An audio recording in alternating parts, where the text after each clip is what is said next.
Alright, hey everyone. Today I'm going to teach you how to make this bow and arrow here. So this today is a Valentine's Day special. And so this here is a Cupid's arrow, as you can see. Also the colors are also very love-like with like the pink and the red and whatnot. So yeah, I'm going to teach you guys how to make this final image here. So what by the end we'll have a scene similar to this one, not precisely. You know, we can switch it up. Alright, so let's just jump on into Blender. Open up a new scene, delete everything. We're going to use cycles render for this task. And let's start off with the heart. Now this actually took me quite a while to figure out how to make it the way it looks. So I did some research and I found that a NURB sphere works fantastic for this.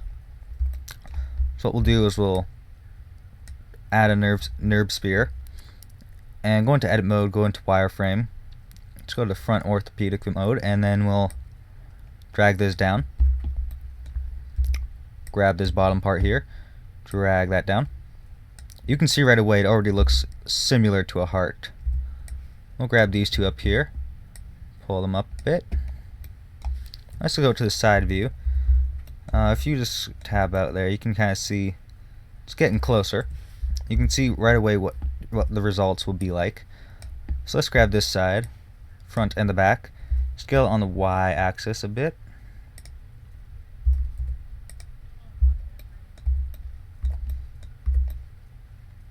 You can see that right now you have a pretty good looking heart. No pun intended if you are a good caring person. Anyway, that's basically how you would make a heart. You know, we can go in and do a bit more detailing with this. Let's just quickly size it up on the X there. I'd say that's a pretty damn good looking heart. Alright, so what we'll do now is when modeling a scene like this, I like to use layers. So what I'll do is I'll model one thing on one layer. Let's actually just scale this down. And then I'll jump in and do something else on the other layer. So what we'll do now is to actually put an image into here. So let's just collapse some of these. Add a background image, and I will put these into the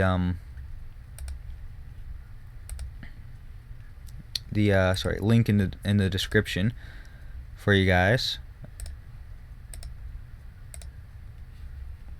This way you don't have to go researching like where to find these. Alright, so we hit this little button up here. It'll give us these here, and I find this one's a pretty good image. From the top here. Alright, so that's our bow, our arrow, and everything. Now this is where we'll be basing most of our reference off of. Everything except for the little tip of the arrow here, mainly because that's a blade. And in order for it to be Cupid's arrow, we want it to be a heart. So what we'll do now is let's start on this actual bow part. And to do this, we're going to use a cylinder. Here it is. Take the end, the cat fill type, change it to nothing because we're going to fill that in ourselves. And we'll go down to, let's say, 12 vertices. Alright, and then just move it over here. Rotate this on the y-axis 90 degrees. And then let's add a mirror modifier so we'd only have to do half the work.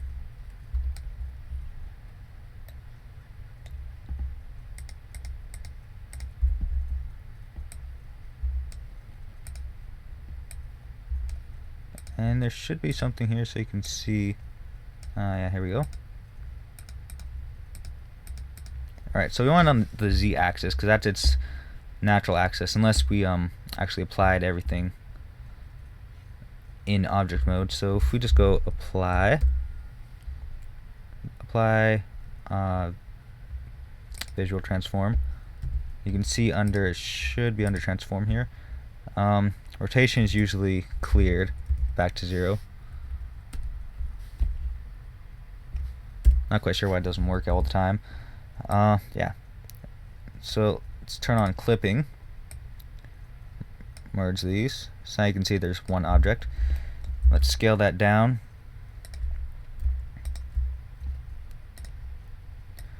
So if you're familiar with Blender, you should already be fairly simple with what's happening.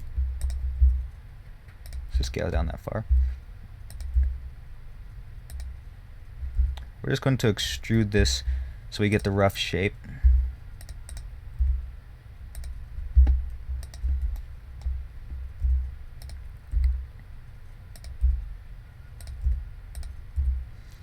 And the advantage of using the mirror modifier in this particular case is that the bow will look exactly the same on either side.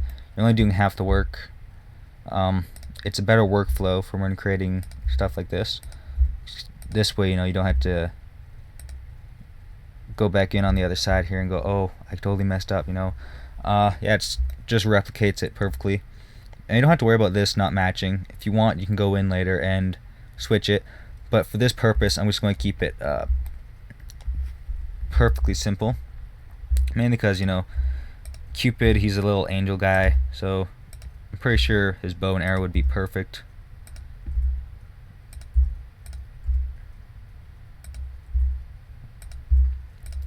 Fun fact about Valentine's Day, for those of you that may not know, it was, from my knowledge, created after a guy named Valentine. I'm not quite sure if that was his first or last name. And he basically married people, like got them to marry one another when marriage was outlawed. I can't quite remember where though. And he became a saint because of that. And now we celebrate Valentine's Day because of that. A lot of people think it's just a Hallmark holiday. It's actually not, although it has basically turned into one. Okay, so we're coming towards this end of it here, and you can see this light part of the bow, this light wood here, it's a little bit flatter. So what we're going to do is, let's just grab this here, move it. We're going to grab a segment here, and we're going to flatten it. So how we're going to do that is we'll select, say, these three. Oops. Let's just go to face select mode. These two and these two. And to make it consistent, we can go right through the mesh. Make it flat on either side. Oh, sorry, before that, we need a holding loop here. So let's just add that in. And holding loops they basically hold the mesh from collapsing when you scale it or do some kind of object transformation. So it's a really handy kind of thing to have. Alright, so we have that. Now let's just scale on the z-axis a bit.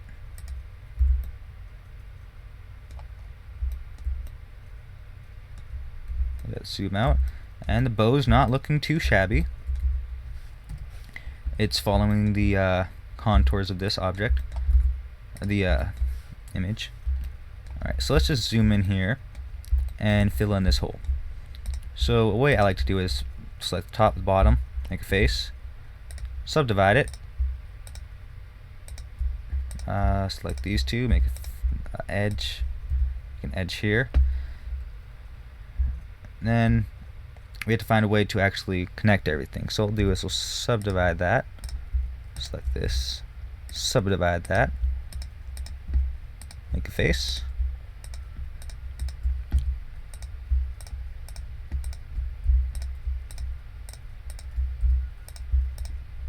Another thing you probably could do, I haven't tried yet, you could actually use the grid fill tool, but I like doing this kind of stuff manually. Grid fill, I haven't quite used it that too much. It's a pretty cool feature though. Just quickly add a subsurf on this.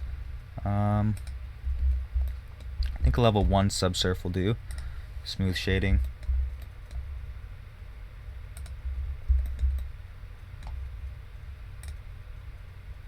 Yeah, let's keep it at 2. And now, oh, let's add a quick holding edge along this side here as well.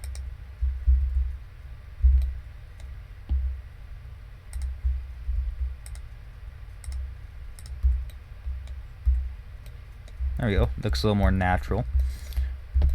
And there we have it. That is the bow. Let's move that to layer 1. M, and then we hit 1, enter. As you can see, they're both on layer 1. So we have the heart and the bow. Let's see. Next up, let's quickly create, go to layer 2 by hitting 2 to the top. Let's create this actual shaft here for the bow. So what we'll do is, once again, we'll add in a mesh cylinder. Everything should be the same still, 12 vertices, no end-gone fill. If you want, you can actually add an end-gone fill, or triangle fan, or whichever. Oh, excuse me, pardon me. Or once again, you can do it by hand, which is what I like to do. So one thing I actually probably could do is quickly use the grid fill tool. Let me just try this out with you guys. Grid fill, and bam, it's done for you.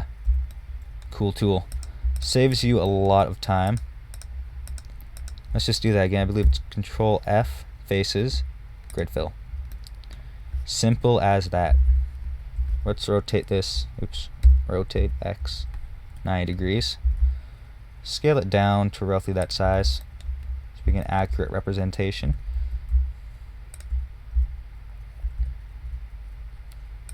And then we basically just scale it.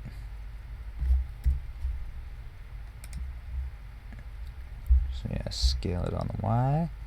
And when we get close to the end, you can just grab an end of this, move it up, grab this end here, move it, and then you can see we have a little weight here. Let's actually just grab this whole thing, scale it on everything but the Y-axis. So let's see, scale, shift Y. There we go, that's a little bit better.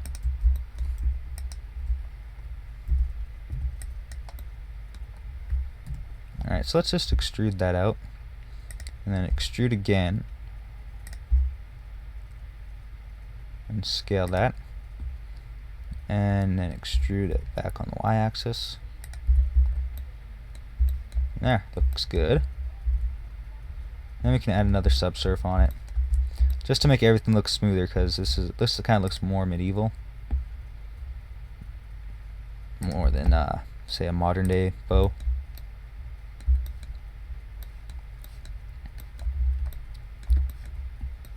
See how the back of this looks. Add a quick holding edge there. And the reason we add holding edges, I know some of you might already know how to do this, but see, if we go to edit mode, this mean crease here, a lot of people that already know how to use that might think, you know, why not just use that? It doesn't add many vertices. It doesn't add any vertices actually. And the reason for that is, say that you and your buddy Joe, say that's his name, we're working on a project together, and you had to use like holding edges or mean crease in order to make sure an edge isn't too hard or too soft or whatever, right? Well, say you're using Blender and he's using say Modo. Those don't interact as well with mean creases, so holding edges, they can transfer very easily because all they are they're simple vertices. Whereas a mean crease, that's the data in the actual program itself. That's data manipulation in the program. So it doesn't quite transfer over because it's coded differently. So holding edges are, you know, great thing to have when if you're working through multi different software, right? So yeah, just a quick tip. So let's add these together. Now what I did was I actually just parented this with a constraint. This way I had control over it. Say you want to make an animation where this breaks off. It's pretty simple to do that if you add a constraint. Just click child of. Let's actually name this. Let's see, item This, we'll call this spear shaft. Call this the heart. This one here, the bow. Alright, so this is the child of the spear shaft. Let me just hit set inverse and it parents it right to it. And maybe we can scale that down a bit.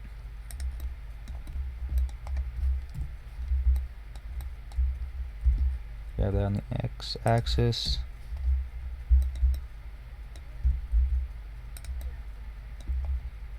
There we go.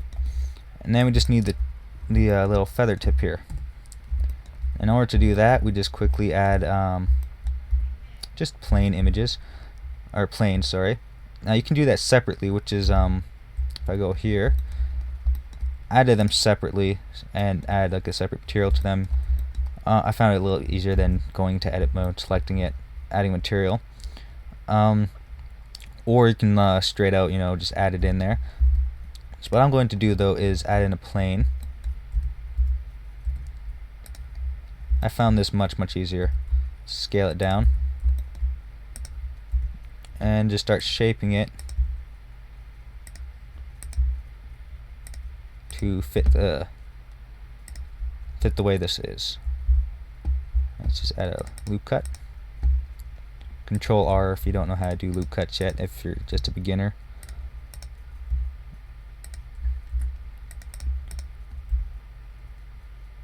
Alright, so let's get it to fit the shape there. Now what I want to do is control, okay. So what we want to do is spacebar, type in origin, set origin, and go origin to geometry. This way it's in the center there. And we want to add a mirror modifier. Mirror object will be the sphere shaft. You can see where the sphere shaft is, where the center of that is. So once again, set origin to geometry, and now it's right in the center of the geometry. You can see that this mirrors perfectly now, and also it's really sharp, and feathers are not supposed to be sharp, so let's add a quick subdivision surface. Wrong item. Here we are. Let's just hit Control 2, it's a lot faster. You can even do one or two, it's up to you. Let me just move these to fit once more.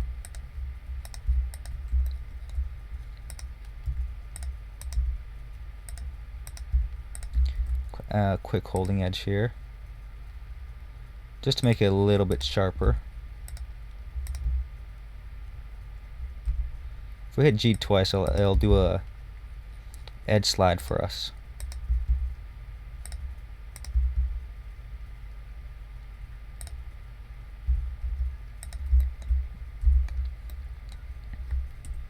And now we kind of just need this to be attached. So let's quickly just add a child of constraint once again. I find this a lot easier than,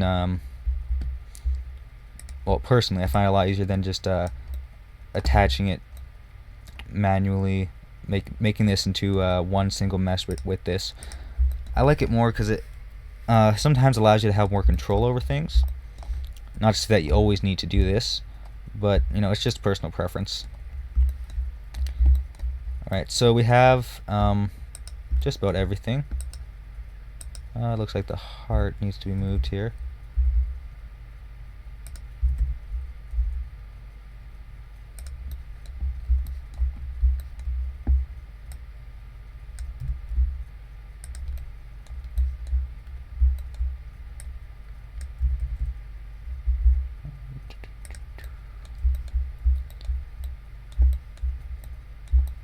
So yeah, it's always good to get things right in place where you need them. It helps the composition of the artwork. Alright, so we have that. Now the final thing to do is the string. Well, string, lighting. Okay, so the final part for the model, that is now the string. And the string is probably the easiest part. All we do is add a curve and a path. Now, why a path, you may ask? Well, paths are animatable if you have a curve type animation add-on, which does come in Blender. So it's very, very easy to create a string out of this. And see, under the curve options, you can create this to be an actual 3D object instead of just a plain old curve. So under the curve options here, the fill type is full, and then I do believe it's extrude. And then we add a little bit of depth to it. Let's just take the extrusion down, because extrusion is just like, you know, size. You don't need it that big. It's a string, so depth can be a little bit smaller. Maybe a little bit bigger than that. Let's just move this to layer 1 to contrast it with everything else. That's always one of the best things to do, is make sure it lines up. Okay, so we'll put that there. Alright, and to make this, if you want to animate later on, to make it a bit easier, to make sure, you know, when maybe your character is carrying around this bow and arrow, parent the string here. You can use a child of, or just Control P. Set parent to object. So this can move. If you move this, it moves with it. You could have even done that with these objects here. So those are just two different ways you could do it. And yeah, basically that is your bow and arrow. So if you just want to know how to model it, that is basically everything you need to know. So yeah, you can head on your way now. Try to model that yourself. Best of luck. And if you would like to know how I textured the model, just stick around here. I'm just going to position this.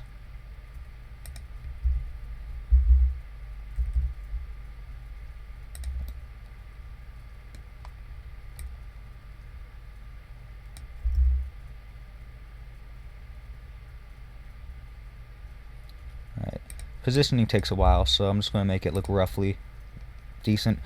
Alright, so that's all you gotta do. Alright, and now let's get into texturing. So this is the real fun part.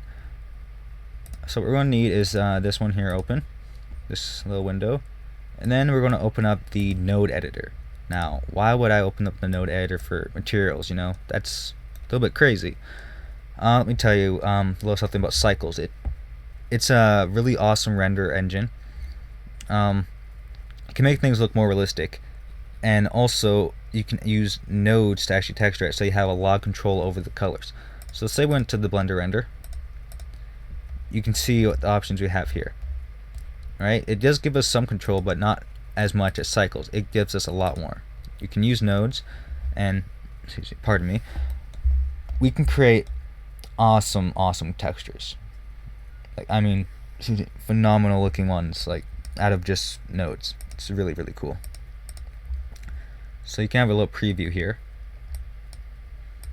You can do it with multiple objects. But what we're going to do is just minimize all this. Alright, let's start with we have here the shaft. Alright. So we're going to need to add a light. What we're going to use is a plane for light. Kind of weird, but if you haven't used cycles, that's a bit weird. But don't worry if you haven't. It's actually a lot simpler than it may seem. Alright, so what we'll do is, where is it? Here we are. Under this diffuse here, we add an emission. And let's just turn this up to, say, 3.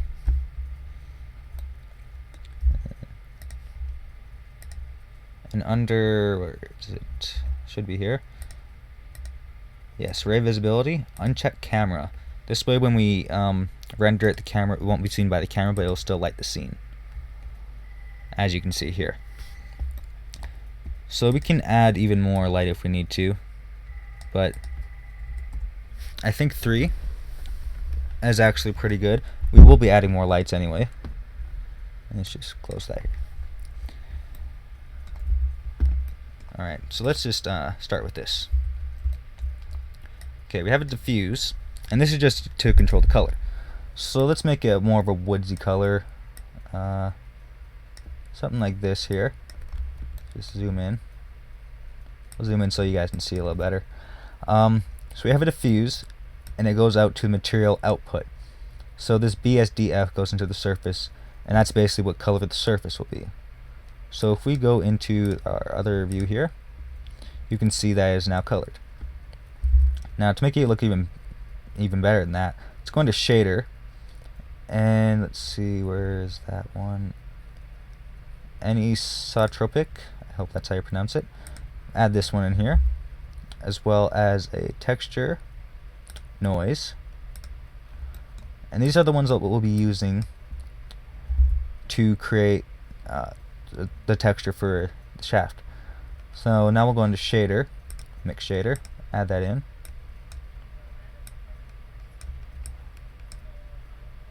And that's backwards. There we are. This noise helps to kind of scatter this diffuse here. So let's just zoom in. And let's just play around the settings. You know, that's all you gotta do until you find a good one. Just also plug in that factor. You can also see over here what it would look like. And something I forgot to do. Let's just quickly go into edit mode on this here. Add in a few loop cuts. So Control R and then just scroll up. And if you just tap back out, that'll usually help when defining how the texture will look.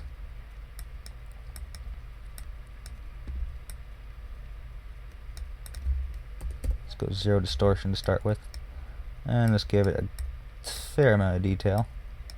I don't remember the exact settings I used. There was quite a bit of multiple type things I had to use in this here. Anyway, let's now take this here, let's duplicate this mix shader and add this in. You might think, whoa, what the hell happened? Well, it's quite shiny, yes. You can see here this factor basically tells you how much it's mixing. Right now it's a bit too high. So let's turn down, let's just play around with these settings here. Let's turn the roughness to about 0.1.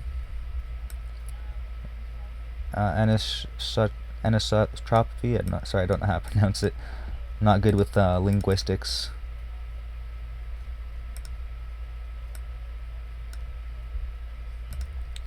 You can also change the color of this. This is just to make the wood look a bit more shiny. Let's turn this down. Yeah, it's kind of glossy.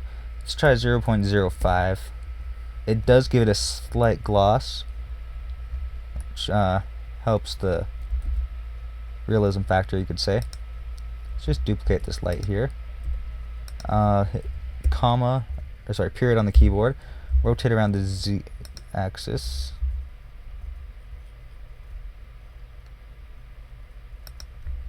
Maybe it is comma.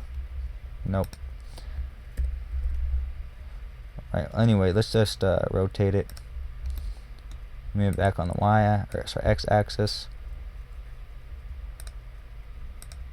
See how that looks. Let's just quickly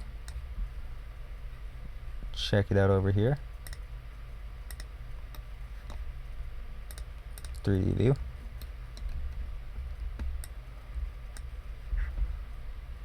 Let's also give this its own color.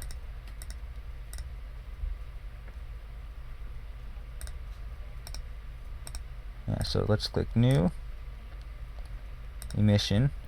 Let's only have this one at 1.5, so it's not as bright. Even scale it down a bit. Move it around. A comma to return it back to its origin. Let's rotate it. I'd say that's pretty good.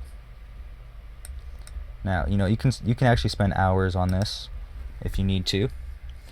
But for the purpose of this tutorial, I'll just make it, you know, pretty quick and easy. Now let's see the heart. Obviously, we're going to want more of a red or pink.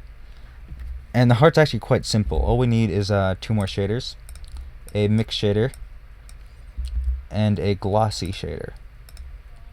Now, a glossy shader will help it to give it that nice love shine, let's just call it. Yeah, it just helps to create the illusion. Let's just say the illusion that his love arrow here, it can actually like pierce, because you know shiny things such as metal, they can easily pierce skin and whatnot. That's why they've been used for hunting so long. So it just makes sense to the human eye to see something shiny and think, oh, that could probably you know, enter through the skin and then make people fall in love because it's a love arrow. Alright, so for this one it's pretty simple. We just had to color it. I went with also another red color, red orange. You can make it bright, you can make it dark. I like the bright colors. It kind of helps with the theme of the image. And let's just add 1 mix shader.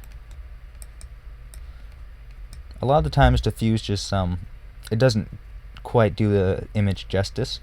So what we need to do is add a second type of shader. So for this one we're going with which one was it? Musgrave.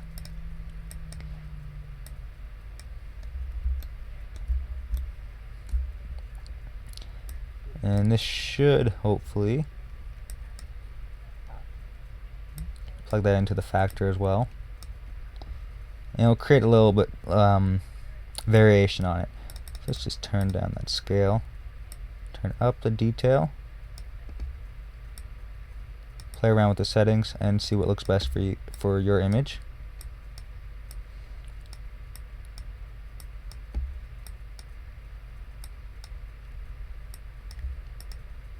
As you can see, there's quite a few here you can play around with. Oops. Now you can just look at the different ones, just click them. You might see one that you're like, oh, I never knew it could do that, and it'll look really nice. Like this one here, actually. You could even use that for the... It's actually what we'll be using for the bow here, is that Musgrave.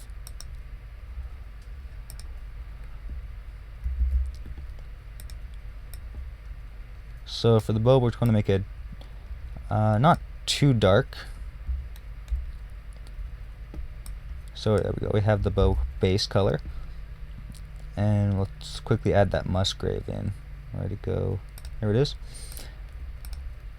And I believe it was rigid multifractional. Add in a mix shader, factor, color.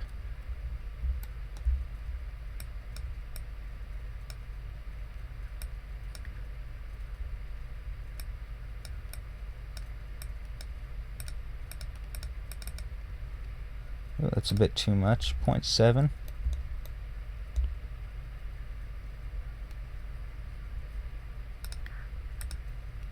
You can see it actually does look like a wooden arrow bow. Sorry. Adds all those swirls and whatnot.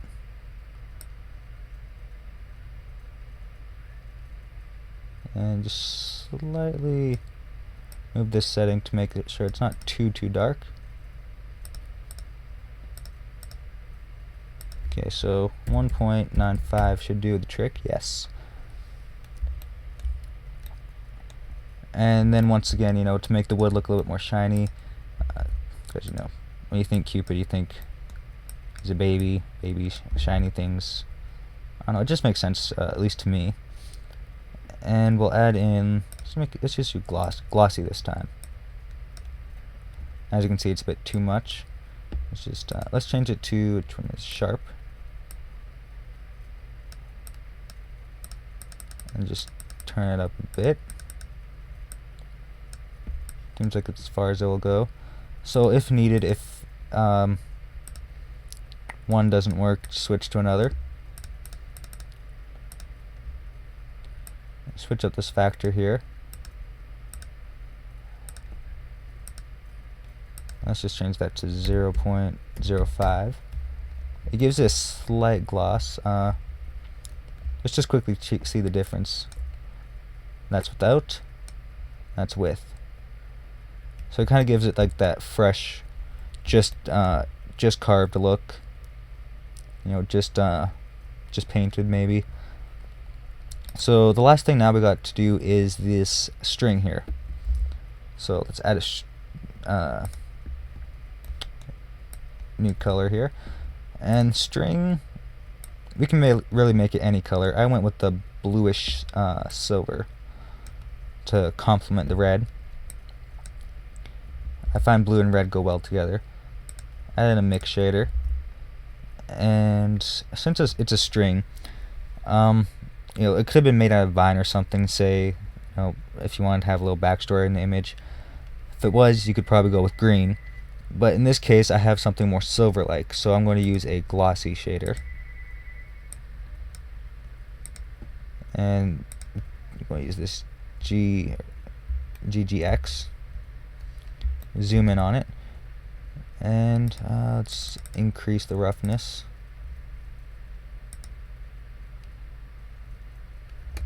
Pretty good.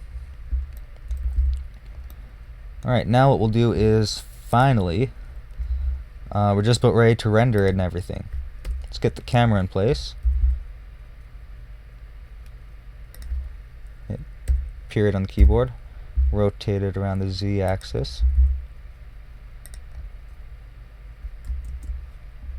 And let's quickly let's change the size of the image. I'm going to go with my desktop resolution, 1600 by 900. 100. Actually, let's keep this at 50% for the test render. And then we'll go to the world here, use nodes. So if you went to the world button here, you can check out the background. I went with the bright pink, my other image there. You can see that really is bright. You can change the strength of it if you needed. You can even go with a different color. There's lots of to choose from. You can even go with purple. Actually, that's not too bad.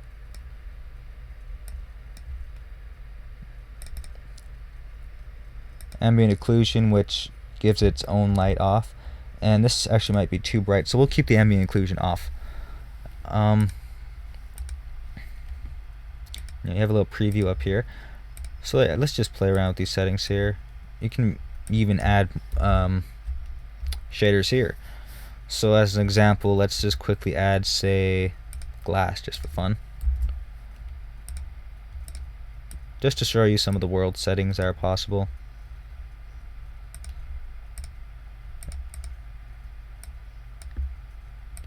And you know, it might not do much due to it being world, but it is possible. You know, that's the whole point. So that is basically it for this tutorial.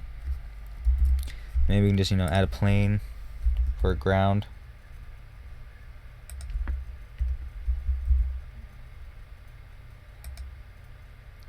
This way you have a little bit of shadow. We can even add a slight color to this.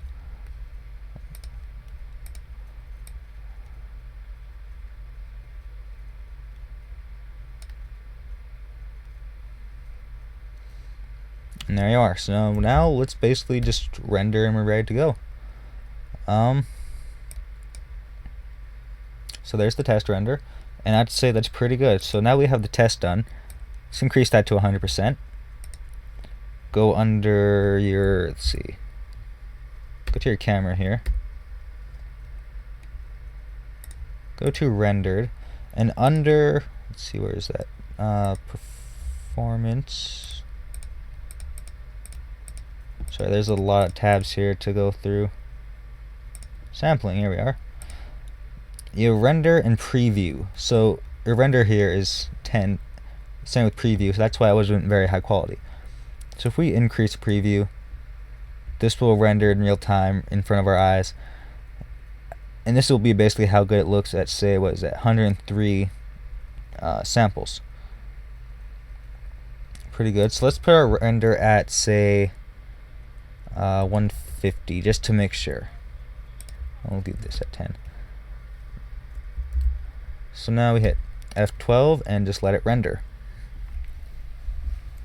Alright, so while it's rendering, I just want to say thank you for watching this video. I hope you enjoyed it. I hope you learned a thing or two on modeling, texturing, more about cycles. Amazing render engine. Yeah, if you have any questions, drop them in the comment box below.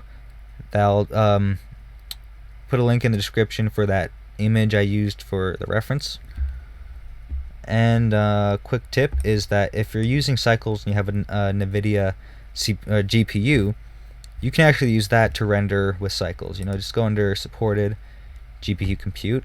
If it doesn't show up, just go under file, user preferences, system, and compute device CUDA. Simple as that, and then it'll render a bit faster with CUDA. So there's your final image. It looks pretty good. Print it off, send it to someone, tell them Happy Valentine's Day and that you made this yourself. Yeah, you can even contrast it with this one here. Doesn't take long at all to make this, so I hope you guys enjoyed this, and I'm going to stop rambling now. Thank you for watching, and yeah, stop by next time. Bye.